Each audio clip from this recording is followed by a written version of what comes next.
वाला सहृदय और दयालु। जब वे 20 साल के हुए तो पिता ने उन्हें अखरोट का आधा आधा खोल दिया। लड़के जंगल में चले गए। ज्यों ही हुदहुद के ठक ठक की आवाज कान में पड़ी, उन्होंने वे खोल धरती पर फेंक दिए और दूसरे ही क्षण अपने आप को एक कलकल करते स्रोत के किनारे खड़ा पाया। सफेद गिलहरी उनके सामने एक टहनी पर बैठी थी। नीचे एक पेड़ के ठूंठ पर 2 अखरोट पड़े थे। उनमें से एक सादा और खुरदरा था और दूसरा खूब चमक रहा था। गिलहरी बोली, अपनी मर्जी का एक एक उठा लो, पर उतावले मत बनो, क्योंकि इससे तुम्हारी किस्मत का फैसला होगा। काली आंखों वाले लड़के से न रहा गया। वह तुरंत झपटा और उसने चमकता हुआ अखरोट उठा लिया। खुरदरा अखरोट दूसरे भाई के हाथ लगा।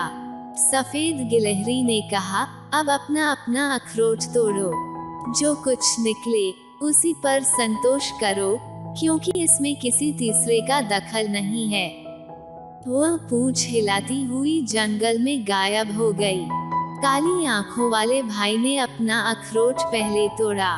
उसके सामने काले रंग का एक कोतल घोड़ा खड़ा था। घोड़े की काठी से एक वर्दी बंधी थी, जिस पर सुनहरी फीता लगा हुआ था। इसके अलावा एक तलवार थी, जिसका दस्ता सोने का था। हाँ, इस तलवार के बल पर तो मैं दुनिया भर का धन इकट्ठा कर लूंगा, उसने उल्लास में भरकर बड़े गर्व से कहा। इसके बाद भूरी आंखों वाले लड़के ने अपना अखरोट तोड़ा। उसके सामने भार ढोने वाला साधारण टट्टू खड़ा था। उसकी पीठ पर एक थैला था, जिसमें 1.5 मन बीज थे। दोनों भाई अपने अपने घोड़े पर सवार होकर अलग अलग दिशा में चल पड़े। भूरी आंखों वाला एक दिन जंगल में और 2 दिन मैदानों में भटकता रहा। तीसरे दिन शाम को वह एक गांव में पहुंचा और रात बिताने का कोई ठिकाना ढूंढने लगा। जब वह एक झोपड़ी के सामने जाकर रुका तो एक किसान ने बाहर आकर उसका स्वागत किया और विनम्रता पूर्वक कहा, आप खुशी से हमारे पास ठहर सकते हैं।